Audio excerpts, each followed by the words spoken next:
बिस्मिल्लाहिर्रहमानिर्रहीम, अस्सलाम वालेकुम। मेरे और हारून साहब की तरफ से प्रोग्राम मुकाबिल तमाम देखने वालों को हम खुशामदीद कहते हैं। मियां नवाज शरीफ साहब जो हैं वो जेल से नहीं डरते, मगर उन्हें जेल जाने नहीं दिया जाएगा। जावेद लतीफ़ साहब ने जो प्रेस कॉन्फ्रेंस की है उसके बाद ये जानने की कोशिश करेंगे कि आखिर सारी उम्मीदें नवाज शरीफ साहब से वाबस्ता क्यों है नून लीग की, उन मुकदमात का क्या होगा जो उन पर कायम है, क्या जमानतें हो जाएंगी और जमानतें क्या वाकई आसानी से हो जाएंगी, इसके ऊपर हारून साहब से बात करेंगे। दूसरी तरफ 14 अगस्त के जलसे में इमरान खान साहब की पूरे मुल्क में जो मकबूलियत है उसके तमाम रिकॉर्ड टूट गए हैं। मौजूदा हुकूमत की हिकमत अमली क्या होगी? क्या ये हिकमत अमली या तोड़ इसी तरह से निकाला जाएगा जिस किस्म की सरकारी तकरीब की गई 14 अगस्त के मौके पर? क्या तोड़ इसी तरह से निकलेंगे? यही चीज़ें हैं जो इमरान खान साहब की मकबूलियत को कम कर पाएंगी हुकूमती सतह पर, इसके ऊपर बात होगी। और इसके साथ साथ हमने भारत का देखा कि 2 माह के मुख्तसर मुद्दत में 6ठा तैयारा भारत से कराची एयरपोर्ट पर लैंड किया। आखिर इसकी वजह क्या है कि बार बार ये तैयारे पाकिस्तान में आ रहे हैं, लैंड कर रहे हैं और फिर परवाज़ भरते हैं? अफगानिस्तान के अंदर तालिबान की हुकूमत को 1 साल मुकम्मल होने के बाद उनकी गिरफ्त के हवाले से भी हारून साहब का तज़किया लेंगे। हारून साहब, नवाज शरीफ साहब के बारे में ऐलानात हुई जा रहे हैं, प्रेस कॉन्फ्रेंस हुई जा रहे हैं, ऐसी क्या उम्मीदें हैं जो सिर्फ नवाज शरीफ साहब से वाबस्ता है नून लीग की और वही पूरी कर सकते हैं? इसलिए कि बाकी सब लोग नाकाम हो गए। मोहतरमा मरीम नवाज़ के जलसों में आखिर में हाज़िरी बराए नाम रह गई, इसलिए कि उनके पास कहने के लिए कुछ नहीं था सिवाय इमरान खान पे नुक्ताचीनी के। पार्टी पे भी नहीं, पीटीआई की एज ए होल भी नहीं, सिर्फ एक शख्स पे नुक्ताचीनी लोग कब तक सुन सकते थे? फिर उनका सियासी तजुर्बा नहीं है, फिर बहुत मोनाटनस था, बहुत यकसानियत थी उनमें, कुछ तनव्वु होना चाहिए। ख़ातून हैं, उनकी लिमिटेशंस हैं, वो ज़्यादा मज़ा भी नहीं पैदा कर सकती। और फिर ये उनके मुशीर जो हैं वो बहुत नाक़स साबित हुए। सारा जोर ताना ज़नी पे दिया, इल्ज़ामात पे दिया, ऐसे इल्ज़ामात जिन्हें लोगों ने बावर नहीं किया या कम अज़ कम मुबालगा आमेज़ थे, मतलब उन्हें करप्ट साबित करने की कोशिश करना। शहबाज शरीफ साहब बतौर एडमिनिस्ट्रेटर के बिल्कुल लोगों का तासुर यह है कि मुकम्मल तौर पर नाकाम हो गए। महंगाई बढ़ी और खौफनाक तरीके से बढ़ी, इतनी जितनी 3.5 साल पौने 4 साल में बढ़ी थी इतनी 3-4 महीने में बढ़ गई। और उनकी रिट नज़र नहीं आई कहीं भी, सैलाब में वो नज़र नहीं आए। डॉलर गिरता रहा, उसमें बहुत ताख़ीर उन्होंने कर दी इक़दाम करने में। और मुज़ाकरात में अगर उन्होंने मुतालबात तस्लीम करने थे IMF के तो मान लेते, रद्द-ए-अमल तो होना ही था, उसको लटकाते क्यों रहे? बिल्कुल उनके वज़ीर ख़जाना जो हैं वो कोई तजर्बाकार नहीं थे, अच्छे वज़ीर ख़जाना का इंतख़ाब उन्होंने नहीं किया। अगर शायद खाकान अब्बासी जैसा कोई आदमी होता, एहसन इकबाल भी होते तो इससे बेहतर साबित होते, बात भी कर सकते थे, बहुत ज़्यादा फोकस ही नहीं कर सकते। अब ऐसी हौलनाक नाकामी हुई, फिर वो मजलूमियत का तासुर उजागर हो गया बहुत, और इमरान खान डट के खड़े रहे और उन्होंने झुकने से इनकार कर दिया और नरमी दिखाने से इनकार कर दिया। बहुत कॉन्फिडेंट नज़र आए, बहुत पुरएतमाद नज़र आए। फिर ये है कि एक बड़ी मिडिल क्लास पैदा हो गई है, ऐसी मिडिल क्लास पहले नहीं थी। फिर यह है कि ऐसे लोग आ गए सियासत में, मुतहर्रिक हो गए जो पहले नहीं होते थे। आम लोग तो हैं ही, बिल्कुल बूढ़े हैं, बच्चे हैं, ख़ातीन हैं, दूर दराज से लोग आते हैं, लागर और बीमार लोग हैं, अपाहज हैं लोग, यानी व्हील चेयर पर आते हैं, बाइसिकल्स पे आते हैं दूर दूर से सफ़र करके, वो तो हैं ही। लेकिन मिडिल क्लास फाल तबकात का रोल बिटवीन द इलेक्शंस बड़ा अहम होता है। वकील टूट पड़े, यानी उनकी अंजुमनें तो थी, उनमें तो उन्हें तो कल्टिवेट किया था नून लीग ने, और बड़े उनके गहरे असरात थे, उनके मफादात भी हैं, लेकिन आम वकील उनके साथ चले गए, तालिब इल्म साथ चले गए, सबसे बढ़कर ख़ातीन बहुत भारी तादाद उनके साथ चली गई। और ख़ातीन जब चली जाती हैं, देखिए घरों में ख़ातीन का असर ज़्यादा होता है, ऑब्वियसली वो ज़्यादा वक्त गुजारती हैं घर में, बच्चों पे असरअंदाज होती हैं, और जगह जगह छोटे बच्चे जो हैं, यानी वो सारी अलामतें नमूदार हो गई, जिसमें एक आदमी के लीडर बनने का नहीं सिर्फ, बल्कि हीरो बनने का अमल शुरू हो जाता है। वो सिर्फ लीडर नहीं रहे, एक हीरो बन गए। फिर कौमी आज़ादी का नारा उन्होंने दिया, और ये ऐसी चीज़ है जो हैरत अंगेज़ बहुत गैर मामूली तहर्रुक पैदा कर देती है। लोग ख्वाब देखने लगते हैं, उनकी उम्मीदें जाग उठती हैं। पिसे हुए लोग हैं सदियों से, सिर्फ ये नहीं, पाकिस्तान की 75 साल तारीख़ में पिसे हुए लोग हैं सदियों से, जागीरदारी के मारे हुए हैं, और अहले ज़र के मारे हुए हैं, मलूकियत के मारे हुए हैं, गैर मुल्की इस्तबदाद के मारे हुए हैं। तो इसमें जो उम्मीद इस तरह यानी जागी बेपनाह एक तरफ इतनी उम्मीदें, दूसरी तरफ इतनी मायूसी। अब ये है कि ये आखिरी पत्ता है नवाज शरीफ साहब। ठीक, वो चूँकि बहरहाल पार्टी में जो शहबाज शरीफ से ज़्यादा पॉपुलर हैं और ये बिल्कुल बुरी तरह नाकाम भी हो गए, तो ज़ाहिर है अब वो वाहिद उम्मीद हैं। लेकिन ये है कि वो मेरी समझ में नहीं आता वो आगे क्या करेंगे। वो इन्हीं इल्ज़ामात को दोहराएंगे। जो जावेद लतीफ़ जो कुछ कहते हैं वो खुद नहीं कहते, मैं नहीं बोलती, मेरा यार बोलता। अपना तलाल चौधरी जो कुछ कहते हैं उन्हें कहा जाता है तो कहते हैं ना, वो तो बिल्कुल खामोश हो गए थे। आबद शेर अली बरूए कार आ गया, आप ज़रा अंदाज़ा लगाइए। और वही ज़ुबान है और वही लबो लहजा है जो पसंदीदा बहरहाल नहीं है, कोई फसाद भी नहीं है, ज़ुबान बयान पे कुदरत भी नहीं है। और ख्वाजा साद रफ़ीक को मुतहर्रिक किया गया, लेकिन ख्वाजा साद रफ़ीक की तो एक आखिरी हद है, वो तो तलाल चौधरी तो बनने से रहे वो, और आबद शेर अली तो नहीं वो बन सकते, तो ना वो अताउल्लाह तारड़ बन सकते हैं। तो इनकी तो कोई हुदूद नहीं है, मगर उसका रिएक्शन शुरू हो जाता है। फिर इतनी जब यलगार की तो पीटीआई का वर्कर मुतहर्रिक हो गया, खुद को ख़तरे में पाकर वो मुतहर्रिक हो गया। अब मेरी समझ में नहीं आता नवाज शरीफ साहब क्या करेंगे, यही इल्ज़ामात दोहराएंगे, यही करेंगे। शुरू में कुछ जलसे उनके बड़े हो सकते हैं, अगर ज़मानत हो गई, अगर जेल न जाना पड़ा, अगर जेल गए और ज़मानत में ताख़ीर हुई, ताख़ीर तो मेरा ख्याल है होगी कम अज़ कम, ये भी हो सकता है कि ज़मानत सिरे से ना हो। अच्छा, लेकिन वो आ ही नहीं रहे। वो कह रहे हैं पहले ज़मानत की यकीन दहानी करें। यकीन दहानी कौन कराए? यकीन दहानी अदालत का मामला है। अदालत पहले से कैसे कह सकती है कि हम ले लेंगे जी ज़मानत? कोई SHO है, थानेदार है, कोई तारक रोड का कराची का या गुलबर्ग लाहौर का या राजा बाज़ार पिंडी का, कोई अपना कंटोनमेंट पेशावर का कोई SHO है जो कहे जी हाँ जी हाल है, जरा परवाह ना करो जी, कोई मसला ही नहीं है। अदालत है, अदालत, सुप्रीम कोर्ट को फैसला करना है। तो ये बहुत मुश्किल है। यानी सूरत हाल ऐसी हो गई है कि इसमें पसे पर्दा मुज़ाकरात ही से कोई समझौता हो तो हो। अच्छा, और वो उसके लिए ज़ाहिर है इमरान खान के भी मुतालबात मानने होंगे। अगर इनकी कोई बात मानी जाएगी, ये उसकी तो कोई बात नहीं मान रहे। इलेक्शन जुलाई में ऐलान होने वाला था और उस वक्त फिर बड़े यही अपना जावेद लतीफ़ साहब और तलाल चौधरी और ख्वाजा साद रफ़ीक जो हैं वो जनाब बरहम होकर निकले और उन्होंने कहा हम वही बयानिया इख्तियार कर लेंगे, वही करेंगे, ये कर देंगे, वो कर देंगे, ज़मीन तहोबाला कर देंगे, आसमान खींच के नीचे ले आएंगे, पहाड़ उड़ा देंगे, समंदर खुश्क कर देंगे, दरिया उल्टे चला देंगे। ओ भाई, इस तरह थोड़ी होता है। वो अगर आप ये सब कुछ करेंगे, तूफ़ान उठाएंगे, वो आपसे बड़ा तूफ़ान उठा सकता है। कोई बातचीत करनी होगी, कोई रास्ता निकालना होगा, और रास्ता यही है कि इलेक्शन हो, उससे पहले फ़िज़ा को ठंडा किया जाए, कुछ माहौल में तल्ख़ी कम की जाए। लेकिन अभी तो ये है कि दोनों अपने हुनर आजमा रहे हैं। तो तीर आजमा हम जिगर आजमाएँ, इधर आ सितमगर हुनर आजमाएँ। अभी तो ये है, अभी तो दोनों तरफ से इनसिक्योरिटी भी है और खौफ है और उम्मीदें भी हैं। और ये इनका मसला ये भी है, इनके मुकदमात हैं, बहुत खौफनाक मुकदमात हैं। 16 अरब रुपए की मनी लॉन्ड्रिंग तो मैं आपसे बार बार कहता हूँ इस्टेब्लिश है। हमजा साहब वहाँ जाके क्यों बैठ गए हैं? शहबाज शरीफ साहब की यादाश्त क्यों मुतासर होगी? ऐसी यादाश्त तो उनकी कभी ख़राब थी ही नहीं। बात करते करते भूल जाते हैं, कहना कुछ चाहते हैं, कहते कुछ हैं। तकरीरें ढंग से लिखी नहीं जा रही हैं। तकरीबात देखें आप, कैसी तकरीब हुई, उल्टा रद्द अमल हो गया।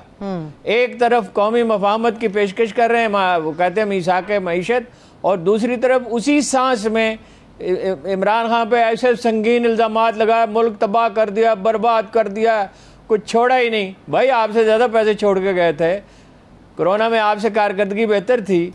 अब भी जहाँ उनकी सूबाई हुकूमतें, उनकी कारकर्दगी तो बेहतर है। आपकी तो हुकूमत सिंध में है, उससे तो कोई मुआवजा नहीं हो सकता। तो नवाज शरीफ साहब इनकी आखिरी उम्मीद है, आखिरी।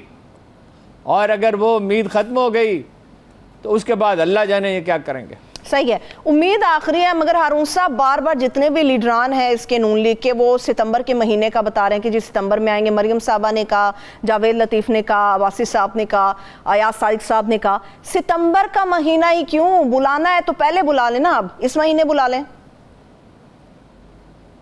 नहीं, उसके लिए फ़िज़ा बनाएंगे ना, उसके लिए माहौल बनाएंगे, इल्ज़ामात की यलगार करेंगे, पोजीशन ख़राब करने की कोशिश करेंगे। देखिए, एक तो तरीका ये था एक बड़ा जलसा कर लें उसी तरह, वो हो नहीं सकता, वो तजर्बा नाकाम हो गया। अब सारा इन्हिसार इस पे है कि इस्टेब्लिशमेंट कितना मदद करती है, अदालत कितनी मदद करती है। तो उसके लिए माहौल बना रहे हैं, दबाव बढ़ा रहे हैं और हर हरबा इस्तेमाल कर रहे हैं। मसलन ये तरह तरह की खबरें फैला रहे हैं, ये कि वो सदर आरफ अलवी अगर ताज़ियत करने के लिए जाते तो उनको कोई वेलकम न करता, मतलब उन पर आवाज़ें कसे जाते, उनका मजाक उड़ाया जाता। क्यों? उनका क्यों मजाक उड़ाया जाता? फिर एक उम्मीद इस बात, वो उनके वारसों ने तरदीद कर दी। उन्होंने कहा हमें क्या, कोई भी ताज़ियत के लिए हम वेलकम करेंगे। वो कुछ ऐसे लोग थोड़ी हैं, वो कोई पॉलिटिकल पार्टियों में थोड़ी हैं, और अगर हों भी तो ताज़ियत के लिए कौन किसी को यानी मना करता है या ताज़ियत करने वाले पे कोई आवाज़ें कसता है? इस मुल्क का ये माहौल कभी रहा है, न कभी है, न कभी इंशाअल्लाह होगा। तो इस तरह की चीज़ें हो रही हैं और एक महूम उम्मीद है, डूबते को तिनके का सहारा है। और मेरा तो ये भी ख्याल है कि भाग भी सकते हैं इलेक्शन पे, लेकिन इस पे आगे बात करते। हो सकता है अरुण साहब मौजूदा हुकूमत की हिकमत अमली यही हो कि इमरान खान साहब की मकबूलियत का तोड़ ऐसे ही निकाला जाए, इस किस्म की तकरीबात का इनाकात किया जाए, इस किस्म का फहाश किस्म का रक्स दिखाया जाए और लोगों को बताया जाए कि 14 अगस्त ये है। तकरीब वो उसका फायदा तो नहीं हुआ ना, उसका तो उल्टा नुकसान हुआ। माशरा, एक तो सिचुएशन है, हमेशा आपसे अर्ज करता हूँ सिचुएशन अहम होती है। दूसरा, माशरा बदल गया है, लोग सस्ते हरबे कारगर ही नहीं हो सकते। टारगेट यही है, ये आप ठीक समझे, कारगर यही टारगेट यही है, किसी भी तरह इमरान खान को खेल में से निकाल दिया जाए, किसी भी तरह। ठीक, वो उसके लिए कहानी घड़ी गई फॉरेन फंडिंग की। अरे भाई, फॉरेन फंडिंग कहीं है ही नहीं, ना अदालत के फैसले में, ना मबाइसे में, ना इलेक्शन कमीशन के इल्जामात में, कहीं फॉरेन फंडिंग नहीं है, ममनुआ फंडिंग है। ममनुआ भी क्या है कि भाई एहतियात नहीं बरती, तो एहतियात नहीं बरती तो उन्हें सजा होगी, जुर्माना होगा, पैसे जब्त कर लिए जाएंगे। उस पर उन्हें गैर फॉरेन फंडिंग तो ये होती है कोई गैर मुल्की कुव्वत, कोई दुश्मन मुल्क अपने मफादात के लिए किसी को। देखिए, डोनाल्ड ट्रंप को इनडायरेक्टली रूसियों ने सपोर्ट दी, किसी ने ये तो नहीं कहा कि डोनाल्ड ट्रंप से क्या गैर मुल्की एजेंट हैं, उसके लिए लफ्ज़ गद्दार इस्तेमाल कर रहे हैं इमरान खान के लिए। कोशिश ये थी पहले कि उसे फौज से लड़ा दिया जाए, अब 3 बातों पे कोशिश हो रही है, फौज से लड़ा दिया जाए, ये पूरी कोशिश हो रही है। पहली बात है, इमरान खान फौज से नहीं लड़ेगा, लड़ने के लिए 2 फरीकों की ज़रूरत होती है, न फौज लड़ेगी इमरान खान से, न इमरान खान लड़ेगा।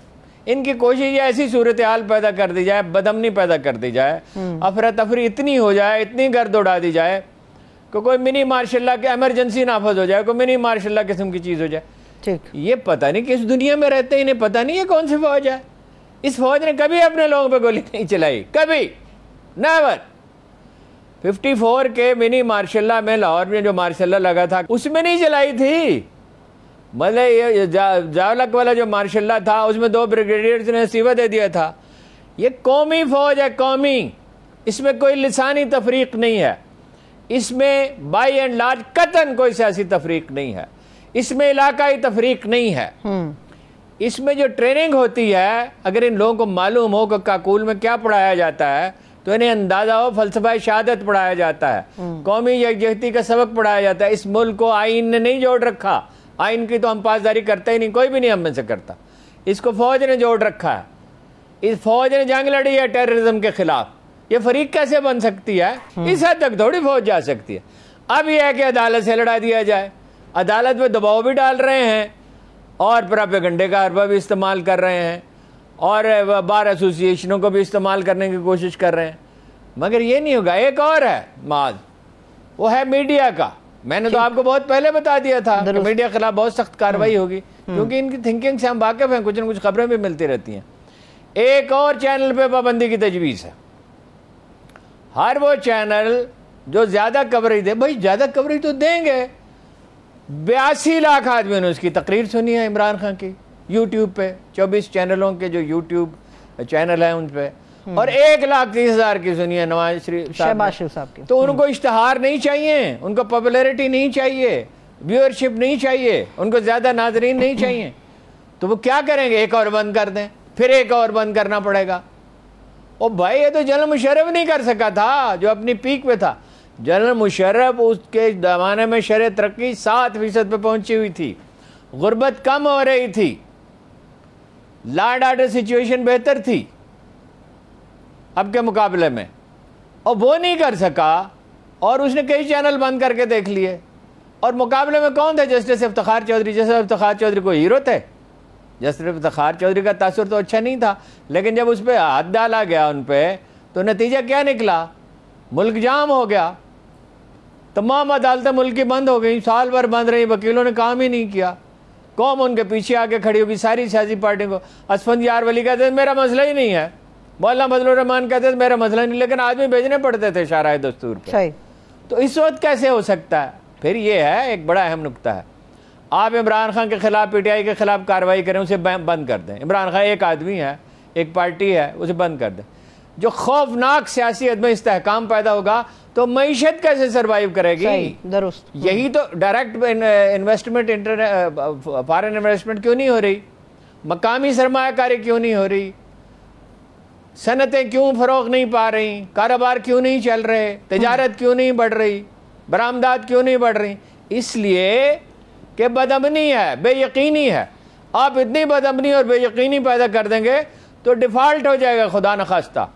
और डिफ़ॉल्ट होगा तो वो सऊदी जो $3 बिलियन वो जमा करा रहे हैं, उसमें लिखा हुआ है मुआहदे में कि डिफ़ॉल्ट होगा तो हम विड्रा कर लेंगे पैसे।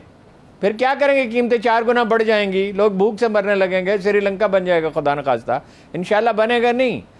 मेरा ख्याल है कि होशमंदी गालिब आएगी।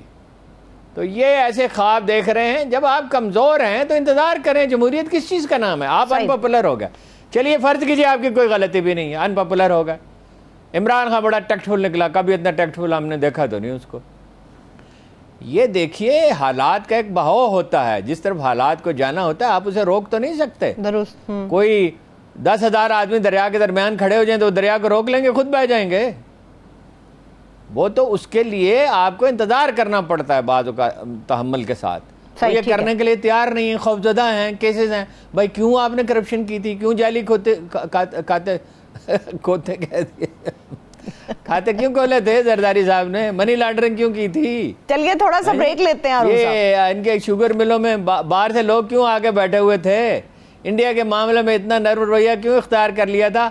अब आप नवाज शरीफ साहब आएंगे, लोग पूछेंगे नवाज शरीफ साहब, मियाँ साहब, इंडियन मीडिया आपकी इतनी तारीफ क्यों करता है? कोई ना कोई पूछेगा ना अखबार नवीस, डेफिनेटली। एक क्या कई पूछेंगे, इमरान खान की क्यों मुखालफत करता है इंडियन मीडिया? हाँ, तो ये अपना आसान नहीं है, इनको जरा अपनी हिकमत अमली बदलना होगी। ये शॉर्ट टर्म में सोच रहे हैं। चलिए मैं इनकी हिकमत अमली पे और इमरान खान साहब के ऊपर मजीद भी बात करती हूँ। सब एक ब्रेक की तरह, एक ब्रेक लेते हैं, ब्रेक से वापस आके सियासी गुफ्तगू को यहीं से आगे बढ़ाएंगे। हमारे साथ रहिए। ब्रेक के बाद एक बार फिर से प्रोग्राम में हम आपको खुशामदीद कहेंगे। हारून साहब, आप इससे पहले नामकबूलियत के हवाले से बात कर रहे थे मौजूदा हुकूमत की। चलिए फ़र्ज़ कर लेते हैं कि हुकूमत इत्तेहाद को ये अंदेशा कि वो हार जाएंगे, क्या ये मुमकिन है कि वो इलेक्शन को मुलतवी कर दें? इसका बहुत अंदेशा है। ये मुमकिन है कि दुश्मन कोई मुल्क इससे फ़ायदा उठाने की कोशिश करे। इसका अंदेशा है किसी जगह फसाद खड़ा किया जाए। वो मौलाना फजलुर रहमान कह रहे हैं ज़मीन गर्म कर देंगे, और यहाँ तक उन्होंने कहा कि जो तालिबान ने सलूक अपने मुखालफिन के साथ किया वो करेंगे, और कराची में गड़बड़ की जा सकती है। बदकिस्मती से हालात तो मुल्क के ऐसे ही हैं, बहुत फॉल्ट लाइन्स हैं, किसी भी जगह कोई हंगामा हो सकता है, तकरीबकारों को इस्तेमाल किया जा सकता है, कुछ भी हो सकता है। इसलिए कि शिकस्त तो बहरहाल यकीनी नज़र आ रही। 82 लाख कहाँ और 1,30,000 कहाँ? ये ठीक है कि अगर किसी दूसरे दिन वो तकरीर करते तो ये तादाद ज़्यादा हो जाती, मगर कितनी ज़्यादा हो जाती? 2 गुना, 3 गुना, 4 गुना, 10 गुना, 20 गुना भी हो जाती तो भी अपना 25 लाख होती ना, 25-27 लाख होती। तो इसलिए इलेक्शन मुलतवी करने की कोशिश तो हो सकती है, लेकिन एक अक्सरियत चूँकि इसे कबूल नहीं करेगी और ऑप्शन कोई नहीं है, और उससे बदअमनी और बेयकीनी और बढ़ जाएगी।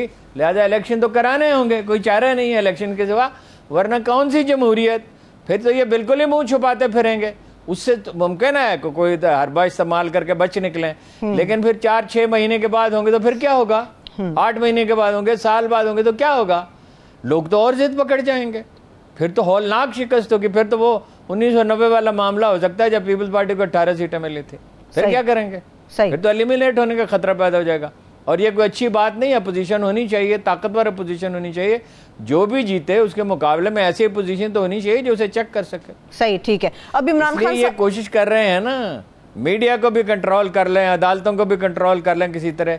असल में ये ज़हनी तौर पे 80 और 90 के अशरे से बाहर निकल ही नहीं सके। ये मुझे एक बहुत मैं नाम नहीं लेना चाहता क्योंकि वो ज़ाती गुफ्तगू थी। 2 इनके आदमियों ने मुझे कहा, 2 इंतहाई मुमताज़ नून लीग के लीडरों ने कहा कि हमारे लीडर बाहर रहे, और वो ये हमने देखा है, बारहा देखा है ज़िंदगी में, लोग मुल्क से बाहर चले जाते हैं, फिर वो हम आहंग नहीं कर सकते। कहीं हमें ये नए उहदे ही नहीं समझ आते, ये नया सिस्टम ही डिस्ट्रिक्ट पे समझ नहीं आता, महकमा माल का सिस्टम ही समझ में नहीं आता, ज़हनी तौर पर ग्रो ही नहीं कर सके, उससे हमंग नहीं कर सके, इसकी सलाहियत ही नहीं है। सही है, ठीक है। अब हारून साहब, ये कहा जा रहा है कि नामकबूलियत का तोड़ ये है कि नवाज शरीफ साहब को लाया जाए क्योंकि वो इमरान खान साहब के मुकाबिल हैं, मगर ये बताइए कि क्या जो छोटे भाईजान हैं शहबाज शरीफ साहब, जो इस मुल्क के वज़ीर आज़म हैं, वो भी उनकी वापसी को उतना ही पसंद करते हैं जितना पूरी नून लीग पसंद करती है, या उनका रद्द-ए-अमल मुख्तलिफ होगा? देखिए, हमारे पास खबर तो कोई नहीं है, लेकिन ये कॉमन सेंस की बात है कि नवाज शरीफ साहब आ जाएंगे तो शहबाज शरीफ साहब को कौन पूछेगा? पहले ही मौलाना फजलुर रहमान उन्हें डांट डपट करते हैं, पहले ही जरदारी साहब उनके तालिक बन के बैठे हुए हैं, पहले ही ANP की और बलूचिस्तान की पार्टियों की फरमाइशें हैं जो वो पूरी नहीं कर सकते। इसके बाद तो वो बिल्कुल ही लोग नवाज शरीफ के गिरद जमा होंगे, उनकी तो कोई हैसियत नहीं रही। ये सादा सी बात है कि वो चाहेंगे तो नहीं, लेकिन वो कर क्या सकते हैं, वो मजबूर हैं। फिर ये है कि अगर उनकी ज़मानत हो जाती है और अगर उन्हें बरी कर दिया जाता है, एक मफरूज़ा है, मेरा नहीं ख्याल ये हो सकता है, इसकी इतनी भारी कीमत होगी, इतनी भारी कीमत होगी जिसकी कोई हद ही नहीं है। तो फिर शहबाज शरीफ क्या करेंगे? अब तो वो वज़ीर आला बनने के काबिल भी नहीं रहे और अनपॉपुलर इतने हो गए, उनका इमेज ही ख़त्म हो गया। सही। तो वो तो बिल्कुल, वो हमजा बेचारे का तो बिल्कुल ही कोई हाल नहीं है।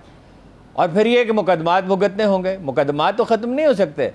जब हालात बदलेंगे तो FIA ये तो नहीं करेगी जो अब कर रही है, अब भी वैसे कुछ नहीं कर रही है, अब भी इनके इशारा अबरू पे नहीं चल रही, न चलेगी। ज़माना बदलता है, लोगों का मिजाज भी बदल जाता है, लोगों का अंदाज़ फ़िक्र ही बदल जाता है। लोग ये सोचते हैं कल इमरान खान को आ जाना है तो हमें क्या ज़रूरत पड़ी अपनी गर्दन फंसाएं। वो देखिए ना चौधरी परवेज़ इलाही ने क्या किया, नहायत टैक्टफुली पुलिस का मोरल डाउन किए बगैर, उनका हौसला ख़राब किए बगैर लोगों को निकाल दिया। तो मुकदमात ये कायम कर रहे हैं और धमकियां ये दे रहे थे, अब उधर मुकदमात कायम होने शुरू हो गए। अब वो कह रहे हैं वज़ीर दाखिला साहब के अताउल्लाह तारड़ साहब तो 15 साल से एक मकान में रहे, 15 साल से कैसे रह रहे थे भाई? ये बात काबिल फ़हम नहीं है। हुकूमत तो इनकी 14 साल की रही है, अपने 10 साल रही है, फिर तो पंजाब में इनकी हुकूमत नहीं थी, तो वो कैसे सरकारी मकान में रहे? वो कह टूटियाँ भी ले गए हैं, पर्दे भी ले गए हैं, फर्नीचर भी ले गए। तो अब ये अगर ऐसा है, मुझे नहीं पता ऐसा है या नहीं है, अगर ले गए हैं तो ज़ाहिर है वहाँ गवाह भी मौजूद होंगे, मुलाजिम तो वही है ना, तो फिर क्या करेंगे ये? अगर ये दबाव डालेंगे, ये भूल गए तो वो भी दबाव डाल सकते हैं। सही है, ठीक है। एक दबाव था हारून साहब, ये इमरान खान साहब और उनकी पूरी जमात दे रही थी कि कबल उस वक्त इलेक्शन होने चाहिए, इलेक्शन की तरफ जाना चाहिए, मगर अब ये तासुर आ रहा है कि खान साहब ने जो स्पीच की उसके अंदर कबल उस वक्त इंतखाबात के हवाले से ज़्यादा जोर नहीं दिया, उसकी वजह क्या है? 2 बातें हैं, उस पर भी ज़्यादा जोर नहीं दिया, और वो जो सख्त अलकाबात इस्तेमाल करते थे जिसमें गद्दारी का पहलू निकलता था वो इस्तेमाल नहीं किए। उसकी वजह यह है कि जब कामयाबी यकीनी हो जाती नज़र आती है किसी को अपनी, तो फितरी तौर पे उसका लहजा नरम हो जाता है, और वो ज़ाहिर है ये चाहते हैं कि मुल्क इलेक्शन तक चला जाए, इलेक्शन तक जाएगा तो उनका फ़ायदा होगा। अगर बहुत शिद्दत हो गई, मैं ख़ुद उनसे ये कहना चाहता हूँ अगर मेरी कभी मुलाकात हुई कि भाई अपना लहजा नरम करें और नरम करें, और अपना ये यकीन दिलाएं कि कोई इंतकामी कार्रवाई नहीं होगी। एहतसाब तो होगा, एहतसाब तो नहीं ख़त्म हो सकता, लेकिन शफाफ एहतसाब हो, गैर जानबदाराना हो, ऐसे लोगों के ज़रिए हो जिन पर एतमाद हो, तो ये उन्हें तो यही साजगार है ना कि इलेक्शन तक चले जाएं। तलखी बहुत ज़्यादा होगी तो अंदेशा है कि कुछ कुव्वतें उनके ख़िलाफ़ बरूकार आएंगी, और ये भी अंदेशा है कि इलेक्शन मुलतवी होते चले जाएँ। अच्छा, ठीक है, ठीक है। लहजे में थोड़ी नरमी हमने देखी हारून साहब, मगर अपने अंदर कुछ लचक भी खान साहब को, आपको नहीं लगता, पैदा करनी चाहिए? वज़ीर आज़म साहब मुल्क के जो हैं वो मिसाक़ मईशत की पेशकश कर रहे हैं और खान साहब ने उसका जवाब भी नहीं दिया। चाहिए लचक पैदा। खान साहब ने जवाब देना पसंद नहीं किया। किसका? मिसाक मीशत के हवाले से? नहीं, मिसाक मीशत तो एक अजीब गरीब फलसफा है। वो फवाद चौधरी ने तो बहुत सख्त अल्फाज इस्तेमाल किए हैं, वो नहीं करने चाहिए। ये क्या फलसफा है जी मिसाक मीशत का? मिसाक जमहूरियत हो सकता है, ये तय हो सकता है कि इलेक्शन पुरअमन फिजा में हो, कैसे होंगे, ईवीएम मशीन होगी नहीं होगी, अगर होगी तो उसका कंट्रोल ऐसे लोगों के हाथ में हो कि जिनसे किसी को अंदेशा ना हो धांधली का। ओवरसीज पाकिस्तानीज के वोटों का क्या होगा, पोलिंग को शफाफ कैसे बनाया जाएगा और तलखी का कैसे कम की जाएगी। फिर ये इन चीज़ों पे अगर कोई बात हो सकती है कि पुलिस में इस्लाहत कैसे होंगी, एफबीआर को इतना मौसर कैसे बनाया जाए कि आधी आबादी जो टैक्स नहीं देती, आधे शहरी जो यानी टैक्स देना चाहिए जिन्हें, तो उनसे टैक्स कैसे लिया जाएगा। अदालती निज़ाम जो है वो बहुत इतना ख़राब हो गया, 130वें नंबर पर चला गया, जिसमें अब कोई सेहतमंदी के थोड़े से आसार पैदा हुए हैं। तो वो इसको कैसे बेहतर बनाया जाएगा, ज़राअत कैसे जदीद की जाएगी, बरामदात कैसे बढ़ाई जाएंगी, कारोबार के लिए अच्छे मौक़े कैसे पैदा किए जाएंगे, इन चीज़ों पे बात होनी चाहिए। प्राइवेटाइजेशन कैसे होगी, 400-500-600 अरब रुपये हमारे ज़ाया होते हैं जी। और एक कल्चर फैलता है उसका काम चोरी का, मुफ्त खोरी का और काम चोरी का। रेलवे कैसे ठीक होगी, पीआईए कैसे ठीक होगी या बेची जाएगी, प्राइवेटाइज कितने रेलवे के ऑपरेशन में, इन चीज़ों पे बात होनी चाहिए। और खाली वो मिसाक मीशत की बात कर रहे थे और इल्ज़ामात इस तरह लगा रहे थे जैसे किसी दुश्मन मुल्क के बारे में। वैसे वो तो पीटीआई वाले भी यही करते हैं, वो भी कोई काम नहीं है। तो ये आप उसके लिए, अगर मेरा ये ख्याल है कि ये महज दिखाने के लिए है, कोई मिसाक नहीं चाहते। यानी तलखी कम होगी तो होगा ना, तो तलखी बढ़ा रहे हैं और कह रहे हैं जी मिसाक मीशत होनी चाहिए। कमाल है भाई। सही है, ठीक है, तलखी भी कम होनी चाहिए और इदारों के दरमियान और सियासतदानों के दरमियान एक बेहतर रवाबत भी होनी चाहिए। हारून साहब, इमरान खान साहब के एस्टेब्लिशमेंट के साथ कैसे ताल्लुकात है इस वक्त? देखिए, कोई बहुत खुशगवार तो नहीं है, लेकिन पहले से बेहतर हो रहे हैं, मुज़ाकरात जारी हैं। देखिए, सदर अलवी ने जो पेशकश की थी, ये अपना बड़ा, चूंकि इनके पास प्रोपेगेंडा के वेपन्स हैं, सदर के पास तो नहीं है प्रोपेगेंडा के जराए, तो सदर ने जो पेशकश की थी वो कबूल करें ना। सदर आरफ अलवी के बारे में ये कहा जा सकता है कि वो निस्बतन ज़्यादा माकूलियत का मुजाहरा करेंगे, ज़्यादा धीमे आदमी हैं, ज़्यादा तहम्मुल से बात करते हैं, ज़्यादा दलील से बात करते हैं। और ईवान सदर एक ऐसा सदर का मनसब ऐसा है कि वही मौजूदा हाल में अगर कोई किसी कदर सालस का किरदार अदा कर सकता है, वही कर सकते हैं। वैसे ये कितनी अजीब बात है, वो जो तकरीब की उसमें सदर को बुलाया नहीं, उससे तो हमेशा सदर खिताब किया करता है। वैसे क्यों नहीं बुलाया हारून साहब, क्यों नहीं दावत दी? नहीं, इससे तर्ज फिक्र जाहिर होता है ना। मदऊ भी नहीं किया भाई, रस्मी तकरीर करा देते, उनसे डिस्कस कर लेते। वो सदर आरफ अलवी भी कहते मेरी बात होती रहती है वज़ीर आज़म से, वो तो दरवाज़ा बंद करने वाले आदमी नहीं है, वो सख्त नहीं है इमरान खान की तरफ। सही है, एक तरफ सदर आरिफ अलवी साहब है, दूसरी तरफ परवेज इलाही साहब है। क्या परवेज इलाही साहब एस्टेब्लिशमेंट और खान साहब के दरमियान कोई रोल प्ले कर सकते हैं अपना? प्ले ही वही कर रहे हैं मतलब इस वक्त है जो उन्होंने तकरीर की उस दिन, और इससे पहले उनके दौरा बरतानिया के बारे में जो बयान उन्होंने दिया। देखिए, परवेज इलाही इस वक्त जो लोग हुकूमत या पोजीशन में मुतहर्रक हैं, वैसे चौधरी निसार अली खान बहुत अच्छे पॉलिटिशियन हैं, इनमें सबसे ज़्यादा तजर्बाकार और जहां दीदा और अच्छी कॉमन सेंस रखने वाले परवेज इलाही हैं। देखिए उन्होंने क्या काम किए। उन्होंने अभी मुझे किसी ने बताया थोड़ी देर पहले, जब मैं स्टूडियो की तरफ आ रहा था, कि फ़लाँ खातून थी, उसका ऑपरेशन हो गया, आंख का सेहत कार्ड चुके बहाल हो गया पंजाब में। अब आप अंदाज़ा लगाएं लोगों को उसका फ़ायदा पहुँच रहा है। पेट्रोल उन्होंने बंद कर दिया सरकारी अफसरों का और दूसरे अहदेदारों का, और जो सरकारी इमारतें बेचना शुरू कर दें जिसमें जो बेमकसद थी। 40 कनाल 50 कनाल का कोई मकान है, किसी हर जगह नहीं है लेकिन बहुत सी जगहों पे है, तो उसकी तो मेंटेनेंस ही नहीं हो सकती, कंफर्टेबल ही नहीं हो सकता। वहाँ सरकारी मुलाजिम जो 2 कनाल का घर हो तो बहुत बड़ा है, इससे भी छोटा भी हो तो अभी कंफर्टेबली, सारी दुनिया में लोग इसी तरह रहते हैं। और इसके बाद उन्होंने कहा कि ये गाड़ियों पे प्लेटें इस तरह की नहीं लगाई जाएंगी, और कितने बेशुमार इक़दामात कर दिए। एहसास प्रोग्राम जो है वो बहाल कर दिया है। उनके पास बजट पड़ा हुआ है पूरे साल का, अभी अगस्त है, वो बहुत सी चीज़ें 11, 22 को गैर मामूली, तो वो उनका बहुत ही यानी पसंदीदा अदारा है चूँकि उन्होंने बनाया था। और शहबाज शरीफ साहब कहते थे कि ये तो बहरहाल निजी महफिलों में तो मानते थे बहुत बड़ा कारनामा है, उसको कर दिया है। पुलिस को वो बेहतर बना रहे हैं। तो ये जो साख उन्होंने अपनी बनाई है, ये बड़ा ज़बरदस्त कम्बिनेशन है इमरान खान का और चौधरी परवेज़ इलाही। इसने बड़ी तेज़ी के साथ अपनी साख बनाई है, सही, और बहुत तेज़ी के साथ फैसले किए हैं, अच्छे अफसरों को लगाने की कोशिश कर रहे हैं। उनके कोई ज़्यादा पसंदीदा नहीं, वो हर एक से काम ले सकते हैं। तो जाहिर है कि वो ऑलरेडी एक पुल का काम कर रहे हैं, और ये इसी से उम्मीद पैदा होती है। वो इनसे नहीं, वो अपोजिशन से भी बात, हुकूमत इत्तेहाद से भी बात कर सकते हैं। उसमें मसलन उनके दरीना ताल्लुकात है मौलाना फजलुर रहमान से, जरदारी साहब से, जब ज़रूरत पड़ेगी तो वो बात कर लेंगे। इस वक्त तो नहीं कर रहे, लेकिन वो कर लेंगे। वही इस वक्त सबसे बहुत पहले मैंने आपको याद होगा कहा था कि चौधरी बिरादरान का किरदार बहुत बढ़ गया है। इलेक्शन के फ़ौरन बाद मैंने कहना शुरू किया, इसलिए कि बाकी लोग उतने तजुर्बाकार नहीं हैं या यकरुखे हैं, सिंगल ट्रैक है। सही है, ठीक है। फैसलों के भी आपने हारून साहब बात की। इससे पहले आपने थोड़ी देर पहले कहा कि इमरान खान साहब को भी जाहिर सी बात है अपनी कामयाबी भी यकीनी नजर आ रही है। हम सब जानते हैं वो अपनी धाक बिठाने में कामयाब हो गए हैं। फिर 15 से 20 शहरों में जलसे करने की क्या जरूरत है इमरान खान साहब को, अगर मकबूलियत इनकी बहुत ज्यादा हो गई है तो?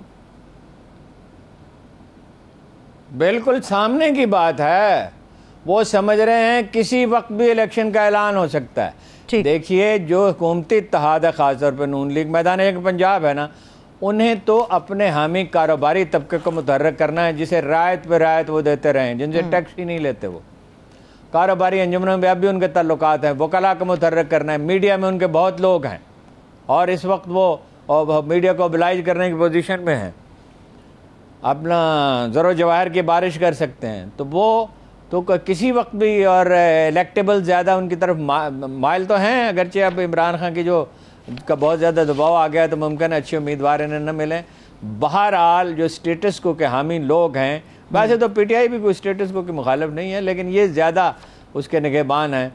ज़मींदार इनके साथ जाना चाहेंगे, इसलिए कि देहात में बगावत फैल रही है, तो किसी वक्त भी इलेक्शन का ऐलान हो सकता है, तो वो उसके लिए तैयार हैं। फिर ये कि 9 सीटें हैं, वो अब इमरान खान साहब तो एक ऐसे मकाम पे पहुंच चुके हैं कि वो हारना अफोर्ड नहीं कर सकते। 9 में से कम 7 सीटें उन्हें जीतना होंगी, और जाहिर है कि उसके लिए दोहरा मकसद वो हासिल करना चाहते हैं। कराची में मसलन वो उसका पीपल्स पार्टी का मुकाबला करना चाहते हैं। सिंध में मेरा ख्याल है अंदरून सिंध भी जाएंगे वो, और इतने बहुत से शहरों, और वो इस पोजीशन में वो कर सकते हैं। अब पहली दफ़ा वो तंजीम पे भी तवज्जो दे रहे हैं, टाइगर फोर्स बना रहे हैं। अब उन्हें एहसास हो गया है कि भाई अगर धांधली करने की कोई कोशिश करे तो उसे रोकने का एक ही तरीका है कि आपके लोग पोलिंग स्टेशनों पे जमा हो। वो तो आसान मरला था निस्बतन 17 जुलाई का, अगर इतना आसान भी नहीं था, इसलिए कि 20 से ना हल्के। अब तो अगर जनरल इलेक्शन होता है तो उन्हें बहुत बड़ी अफराधी कुव्वत की ज़रूरत होगी, और उसे मोटिवेट रखना होगा और तरबियत भी देनी होगी, जिसका काम अभी शुरू नहीं हुआ। ठीक है, ब्रेक से वापस आएंगे। कुछ भी सियासी सवालात हैं जिनके ऊपर हम सबका तजिया, मगर इसके साथ साथ भारतीय तैयारों की अचानक से पाकिस्तान के अंदर इतना ज़्यादा आना और अफगानिस्तान की सूरत हाल, इस पर बात होगी। हमारे साथ रहिए।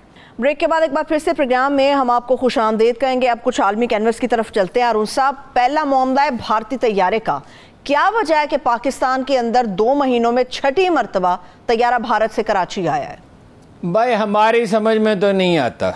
सिविल एविएशन के तर्जमान का कहना है ये चार्टर्ड तैयारा था, हैदराबाद दक्कन से आया। क्यों आया इसकी बहुत ज़्यादा वजाहत नहीं है। 12 आदमियों को लेकर चला गया, क्यों चला गया। लेकिन फ़र्ज़ कीजिए इसको हम दुरुस्त भी मान लेते हैं कि चार्टर्ड तैयारा था, पहले से इजाज़त थी, बाज़ औक़ात आते भी हैं तैयारे। लेकिन वो 4-5 तैयारे क्यों उतरे, वो अचानक इतने तैयारे कैसे ख़राब हो गए, ये मुस्तक़बिल ही बताएगा। तारीख़ अपने सीने में कोई राज छुपा कर तो नहीं रखती। सही है, ठीक है। एक ये तासुर दिया जा रहा है जो सिविल एविएशन दे रही है अरुण साहब, वो ये कह रहे हैं। मैं एक बात आपको बताऊं, जी, between 89 to 92 2 lakh Indian Karachi में आके आबाद हुए, उनमें मुसलमान ज़्यादा थे।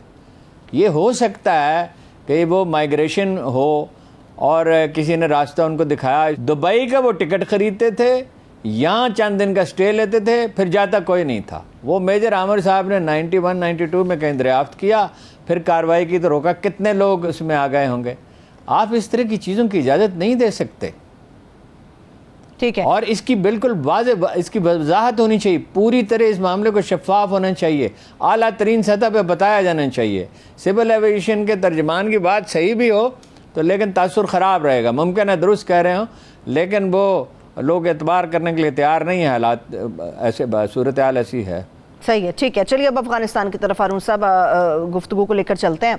1 साल मुकम्मल हो गया तालिबान को इक़्तिदार में आए हुए। क्या आप समझते हैं कि इक़्तिदार हासिल करने के साथ साथ गिरफ्त भी कायम हो गई है उनकी? देखिए, खुश तो नहीं है, हज़ारा खुश नहीं हैं, शमाल के लोग खुश नहीं हैं, और नेशनल क्या रेजिस्टेंस फ्रंट बना हुआ है। अभी पंजशेर वैली पे कोई बड़ी बगावत तो नहीं है, लेकिन 6000 आदमी बख्तरबंद गाड़ियों में भेजे हैं, 6000 जंगजू। और वो चूँकि उन्हें इस वक्त अभी खौफ की फ़िज़ा है, डरे हुए हैं वो, तो कोई, लेकिन वो अगर उन्हें बाहर से कहीं से मदद भी नहीं मिल रही, और ख़ातीन खुश नहीं हैं, इसलिए कि तालीम, बहरहाल ये 20-25 बरसों में वहाँ एक नया तबका पैदा हुआ है, और वो ख़ातीन काम करना चाहती हैं, और इस्लाम ने रोका तो नहीं है ख़ातीन को काम करने से। मदीना मनव्वरा में ख़ातीन काम करती थी। मदीना मनव्वरा में कोई शटल का बुर्का का कोई वजूद नहीं था, चादर ओढ़ती थी लोग, और पल्लू अपना, कुरान मजीद में भी है, अपना पल्लू नीचे कर लो और चादरें ओढ़ो, ये नहीं है। देखिए, एक इंतहा ये है कि सिरे से मादर पिदर आज़ादी है, जो वो मेरा जिस्म और मेरी मर्ज़ी, और मैं जो खाऊं और जो चाहूँ पहनूं और जो चाहूँ करूं, ये नहीं है। एक इस्लामी माशरा इसकी इजाज़त नहीं दे सकता, और अगर देता है तो उससे ख़राबी पैदा होती है, उससे बेहतरी नहीं आती, तरह तरह के माशरती अमराज पैदा होते हैं। लेकिन ये कहाँ लिखा हुआ है, शटल काक बुर्का कहाँ है इस्लाम में? और ये कारोबार रसूल उम्महातुल मोमिनीन में से एक आध के बारे में तफसील मिलती है कि वो काम करती थी, उससे आमदन होती थी, गरीबों पे खर्च करती थी, तो कारोबार से कब रोका है? जनाब खदीजतुल कुबरा जो हैं वो कारोबार करती थी, उसी वक्त रसूलुल्लाह सल्लल्लाहु अलैहि वसल्लम से यानी रब्ता हुआ, किसी के तबस्सुत से हुआ तो इसलिए कि वो सादक और अमीन थे, लेकिन ये है कि वो कारोबार के लिए रब्ता हुआ ना जी। तो वो अपना वज़ारत तालीम के सामने जो मुज़ाहरा किया ख़ातीन ने कि हमें अपना आज़ादी दो और काम करने दो, तो काम करने क्यों नहीं देते और तालीमी अदारे क्यों नहीं खोलते? तो ये तो मसला मुस्तकिल रहेगा। आपकी आधी आबादी जो है वो बेचैन है, और काम की आपको ज़रूरत भी है, आपको हुनरमंद हाथों की ज़रूरत है, लोग चले गए। और ये जो लोग जो हैं, जो जंगजू हैं, मसला ये है कि असल में उन्होंने ये कदामत पसंदी को इतना फ़रोग़ दिया है, और जंगजू इतने मौसर हो गए हैं कि उतने नीचे के रैंक्स के लोग मानते नहीं हैं। अब आप ऐसा माहौल पैदा कर लेते हैं कि चीज़ें आपके हाथ से निकल जाती हैं। सही है, ठीक है। एक तो तालीम का मामला है, ख़वातीन के काम के तालीम का मसला है। दूसरा अरुण साहब, ये भी एलिगेशन आती है कि दाइश और जो TTP है उसके खिलाफ भी कार्रवाई नहीं की जा रही। नहीं कर सकते ना कार्रवाई, उनके साथ मिलकर लड़ते जो रहे हैं, वो कार्रवाई कैसे करें? यानी पाकिस्तान के साथ ताल्लुकात में क्या रुकावट है? पाकिस्तान हज़ारों हुनरमंद आदमियों ने फराम कर सकता है, तमाम सिस्टम्स उनके बहाल हो सकते हैं, एग्रीकल्चर उनके बहाल हो सकते हैं, इंडस्ट्रीज, हमारे पास हुनरमंद लोग बहरहाल अफगानिस्तान से तो बहुत ज़्यादा हैं, और उन्हें बहुत से हुनरमंदों को जॉब्स की भी ज़रूरत है। ये TTP की वजह से ना कि जी वो हम इनके खिलाफ कार्रवाई नहीं कर सकते। भाई आपको करनी पड़ेगी, आज नहीं कल, कल नहीं तो परसों। जिन लोगों ने बेगुनाह लोगों को कत्ल किया और अब भी ऐसा करने पर तुले हुए हैं, इसी तरह दाइश को दुनिया कैसे कबूल कर सकती है? चीनी, ईरानी, रूसी कोई भी नहीं कर सकता। अमेरिकी उन्हें अपने मकसद के लिए इस्तेमाल करने की कोशिश कर रहे हैं, इंडियन इस्तेमाल करने की कोशिश कर, इंडिया ने तो सफारती हमला भी भेज दिया। इस खला को, आलम इस्लाम को तो परवाह नहीं है, मुसलमान हुक्मरान सोए पड़े हैं कि भाई उनसे भी शरात बनवाएं जो ज़रूरी और लाजमी हैं, जो खुद उनके मफाद में है, दुनिया को भी कायल करें। तो कुछ उन्हें लचक पैदा करनी होगी, कुछ आलम इस्लाम को उनकी मदद करनी चाहिए, कोई वर्किंग ग्रुप बनाना चाहिए, दूसरे मुल्कों से, यूरोपीय यूनियन से, अमेरिका से बात करनी चाहिए। अगर यही सूरत हाल रहेगी तो पूरा खित्ता गैर मुस्तहकम रहेगा। ठीक है। अभी अगले साल भी गंदम का बहरान होगा। पिछला मौसम सरमा भी हमने देखा कि अरुण साहब कितना क्राइसिस था अफगानिस्तान में। अभी भी चंद महीनों के बाद मौसम सरमा आमद है, तो वहां पर अफगानिस्तान में क्या खुराक का बंदोबस्त हो गया? अब कोई बंदोबस्त नहीं। वो $3.5 बिलियन की नेगोशिएशन तो हो रही है अमेरिका से कि उन्हें खाने के लिए दे देंगे और दवाओं के लिए और बच्चों के लिए, लेकिन ज़ाहिर है उन्हें शरात तस्लीम करनी होंगी। अब ऐसा माहौल उन्होंने पैदा कर लिया है कि हुकूमत उन्हें मिल गई और कोई ख़तरा भी नहीं है उस हुकूमत को, इसलिए कि फ़िलहाल तो किसी तरह की मज़ाहमत नहीं होगी, लेकिन बेलचक रवैये का नतीजा अच्छा तो नहीं होता ना। हारून साहब चंद सेकंड्स हैं, एक बड़ा अहम सवाल ये भी है, ये जो ख्वाजा खेला बेसवात की तरफ एहतजाज किया है मुजाहिरीन ने, एहतजाज की वजह क्या है और मुजाहिरीन के ऊपर पर्चे क्यों दर्ज हो गए वहाँ पे? एहतजाज की वजह यह है कि लोगों ने बड़े तकलीफ दे अय्याम देखे हैं। एक दिन 2 दिन नहीं, चंद महीने नहीं, कई बरस वहाँ तालिबान की हुकूमत रही। औरतों की ज़बरदस्ती शादियाँ करते रहे, दुकानदारों के साथ जो चाहते सलूक करते रहे, ताजरों से गुंडा टैक्स लेते रहे, लोगों को अगवा करते रहे, भत्ता लेते रहे, अपना कोई महफूज नहीं था, मकान गिरा दिए। एक मनमानी थी, कोई पढ़े लिखे समझदार लोग थोड़ी थे, कोई सिस्टम तो नहीं था। और मुत्तहिदा मजलिस अमल ने उन्हें ऐसा करने की इजाज़त दी। लोग उस दौर का तसव्वुर करते हैं तो वो कांप उठते हैं, उसके तसव्वुर ही से, चलिए उसके ख्याल ही से खौफजदा हो जाते हैं। तो जाहिर है वो संदेशे की जब उनके लोग देखे गए। अब हुकूमत कहती है कि भाई वो तो चंद लोग हैं और पहाड़ों पे हैं। भाई पहाड़ों पे भी क्यों हैं, चंद लोग हैं। अगर आपने उस वक्त इनको निपटा दिया था 90 दिन के अंदर, तो क्यों नहीं निपटा सकते? चलिए, बहुत शुक्रिया। मसले से काम नहीं लिया जा सकता, कार्रवाई करनी होगी। बेहद इजाजत दीजिए, अपना ख्याल रखिए, खुदा हाफिज।